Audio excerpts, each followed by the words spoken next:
apapun alasannya. Karena itu Yesus mengatakan, orang yang mengatakan jahil atau kafir, dia harus dihukum. Karena perbuatannya itu. Dia mengasihi manusia, tetapi dia mencela dan menegur apa yang orang lakukan yang jahat di mata Tuhan. Kalau Bapak Presiden buat revolusi mental, Santo Paulus sudah lebih dahulu. Revolusi moral dan etika. Yesus lebih lagi.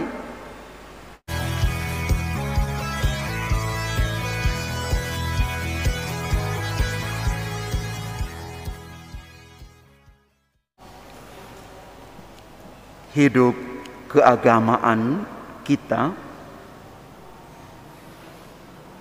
itu diukur dari perbuatan kita yang baik dan benar. Maka di dalam Injil Yesus mengatakan, dari buahnya lah kamu akan dikenal. Pohon yang tidak baik tidak mungkin menghasilkan buah yang baik.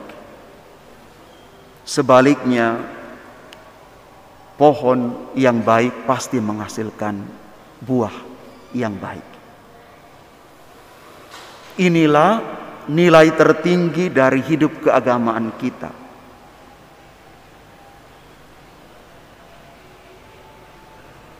Ada satu hal yang digarisbawahi oleh Yesus hari ini tentang nilai keagamaan yang tertinggi, yakni bagaimana kita belajar setiap hari untuk mengendalikan lidah kita, mulut kita. Membunuh itu tidak harus dengan benda, alat, tetapi bisa dengan mulut kita. Dan itu biasanya bertahannya lama sekali sakit hatinya. Itu lama. Diobati apapun susah. Yesus mengatakan kita tidak punya hak untuk mengatakan orang kafir, jahil. Dua arti kata ini kalau secara kamus bahasa Indonesia itu artinya bodoh, tidak tahu tentang ajaran agama, tidak mau belajar, tidak mau ditegur, dan angkuh. Itu arti kata secara harfiah. Tetapi sebenarnya kalau kita mengatakan orang kafir atau jahil, sebenarnya kita lagi menghina orang itu. Kita lagi menghina dia. Kita lagi merendahkan dia. Seolah-olah kita yang paling benar. Kita paling tahu segala sesuatu. Tidak ada satu manusia pun yang sempurna. Pasti ada kekurangan. Kenapa? Dia masih manusia. Maka Yesus ingin mengatakan begini, dia tidak mentolerir kejahatan, pembunuhan, apapun alasannya. Karena itu Yesus mengatakan, orang yang mengatakan jahil atau kafir, dia harus dihukum. Karena perbuatannya itu.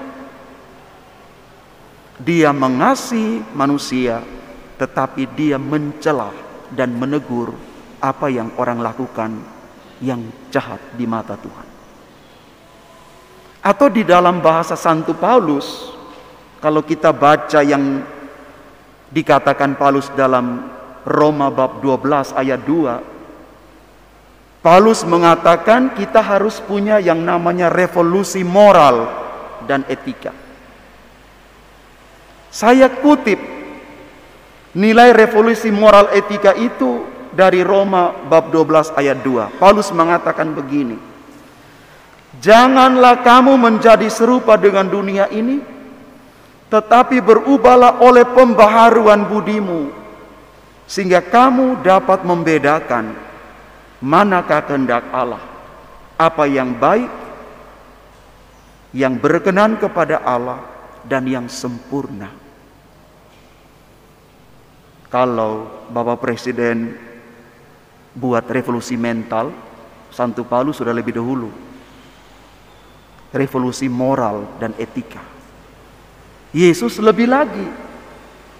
Dia mengatakan, semua apapun yang kita lakukan, itu harus sampai pada satu titik kita sempurna, sama seperti Bapa kita adalah sempurna.